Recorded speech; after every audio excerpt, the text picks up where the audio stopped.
Баршаңызға қайырлы күн, менің каналыма қош келдіңіздер.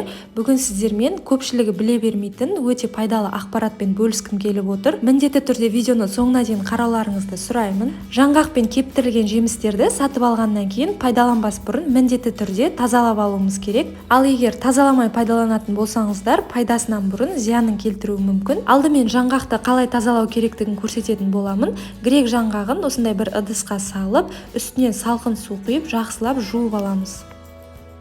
Өздеріңіз көріп тұрғандарыңызда жаңғақтың бойынан осыншама кір шықты. Мұны тек бір рет қана жуып қою аздық етеді, сондықтан тағы да 5-6 мәрте салқын сумен жақсылап суымыз мөп-мөлдір түске енгенше жуып аламыз.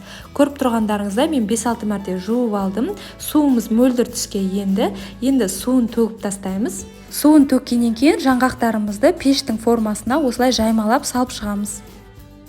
Ал енді осы жаңғақтарымызды алдын ала 120 градуста қызып тұрған пеште шамамен 25 минуттай толықтай кепкенше ұстайтын боламыз. Духовканың градусын тым жоғары қойып жібермеңіздер. 25-30 минут уақыт өткеннен кейін жаңғағымызды көреміз. Өздеріңіз көріп тұрғандарыңыздай әдемі болып қызарып, және дәмі де хрустящий, қытырлақ болып шығады. Осылай тазалап алғаннан кейін ғана барып жей беруге болады. Ал енді келесі кешью жаңғағында дәл осылай 5-6 мәрте салқын суға жуып, жақсылап тазалап аламыз. Бұл жаңғақтың да қаншалықты лас екенін өздеріңіз көріп тұрсыздар. Жаңғақтарды жуғаннан қорқудың қажеті жоқ, өйткені өзінің дәмін де формасында сол күйі сақтап тұрады. Жуылған жаңғақтарымызды дәл жаңағыдай формамызға жаймалап салып, 120 градуста 25-30 минуттай ұстаймыз.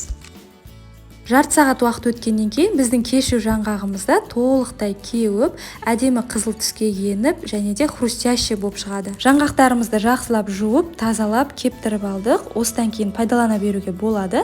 Ал енді келесі кептірілген жемістерді тазалауды көрсетемін. Ыдысымызға салып алғаннан кейін дәл жаңағыдай суымыз мөлдір түске енгенше 5-6 рет жуып аламыз. Жуып алғаннан кейін бойындағы артық суларын тез сіңіріп алу үшін осындай мата сүлгінің үстіне жаймалап саламыз. Осы сүлгінің үстінде толықтай кепкенше қалдырамыз, шамамен 2-3 сағатта кеуіп шығады. Ал енді кепкен өрікті де дәл жаңағы рет бойынша салқын сумен 5-6 мәрте суымыз мөлдір түске енгенше жақсылап жуып аламыз. Жуып алғаннан кейін мұны да мата сүлгіге орналастырып, осы сүлгінің үстінде кептіреміз. Басқа да мейіз болсын, кепкен өрік болсын, осы рет бойынша тазалап алсаңыздар болады. Ең бастысы жумай пайдалануға болмайтынын ұмытпаңыздар. Менің осы видеом сізге ұнаған болса, егер пайдалы болған болса, арнама міндетті түрде жазылып, қоңыраушаны басып қойыңыздар.